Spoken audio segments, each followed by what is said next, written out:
ജോലിസ്ഥലത്ത് സ്ത്രീകൾക്കെതിരെ നടക്കുന്ന പീഡനത്തിൽ പരാതിക്കാരുടെ വിവരങ്ങൾ വെളിപ്പെടുത്താതിരിക്കാൻ മാർഗനിർദ്ദേശങ്ങൾ പുറപ്പെടുവിക്കണമെന്ന് ഹൈക്കോടതി. 4 മാസത്തിനുള്ളിൽ സർക്കാർ തീരുമാനമെടുക്കണമെന്നും സ്വകാര്യത സംരക്ഷിക്കാൻ നിലവിൽ സംവിധാനമില്ലെന്നും ഡിവിഷൻ ബെഞ്ച്. വിവരങ്ങളുമായി ലീഗൽ ഡെസ്കിൽ നിന്നും ഷപ്ന സിയാദ് ചേരുന്നു.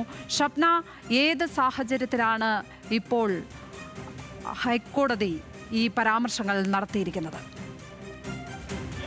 ലക്ഷ്മി, പോഷ് ആക്ട് പ്രകാരം ഏതെങ്കിലും തൊഴിലിടത്തിൽ സ്ത്രീകൾ പരാതിപ്പെട്ടാൽ അവരുടെ പേര് വിവരങ്ങൾ പൂർണ്ണമായും സംരക്ഷിക്കാനുള്ള അല്ലെങ്കിൽ അവരുടെ സ്വകാര്യത സംരക്ഷിക്കാനുള്ള സംവിധാനം നിലവിലില്ല എന്നാണ് കോടതിയുടെ കണ്ടെത്തൽ.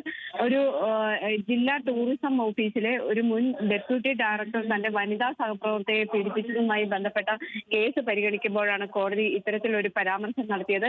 ഈ പരാതി നൽകുന്ന സ്ത്രീകളുടെ സ്വകാര്യത സംരക്ഷിക്കാനുള്ള നിയമം അല്ലെങ്കിൽ അത്തരത്തിലുള്ള സംവിധാനവും നിലവിലില്ല. അതുകൊണ്ട് തന്നെ സർക്കാർ 4 മാസത്തിനുള്ളിൽ ഇതിൽ തീരുമാനമെടുക്കണം. ഏതെങ്കിലും തരത്തിലൊരു സ്ത്രീ പരാതി നൽകിയാൽ അവരുടെ പേര്, അവരുടെ ഐഡന്റിറ്റി വെളിപ്പെടുത്തുന്ന രീതിയാണുള്ളത്. അതോടൊപ്പം തന്നെ വ്യക്തിയുടെ മൗലിക അവകാശമായ സ്വകാര്യത സംരക്ഷിക്കേണ്ടത് ഭരണഘടനാപരമായ ബാധ്യതയാണ്. അത്തരത്തിൽ സംരക്ഷിക്കപ്പെടുന്നില്ല. ഏതെങ്കിലും സ്ഥാപനത്തിൽ ഒരു പരാതി നൽകിയാൽ അവരുടെ പേരടക്കമുള്ള വിവരങ്ങളാണ് പിന്നീട് പുറത്തേക്ക് വരുന്നത്.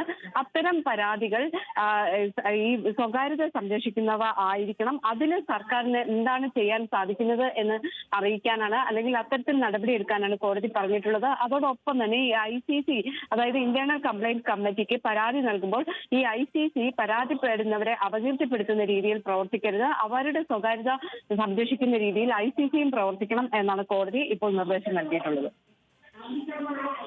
ഷപ്ന സിയാദ്, ലീഗൽ ഡെസ്കിൽ നിന്നും. വളരെ നിർണായകമായൊരു കണ്ടെത്തൽ തന്നെയാണ് ഹൈക്കോടതി നടത്തിയിരിക്കുന്നത്. ഏതായാലും ഈ വിഷയത്തിൽ ഹൈക്കോടതിയുടെ ഇടപെടൽ വരുന്നു എന്നുള്ളത് ആശാവഹം തന്നെയാണ്.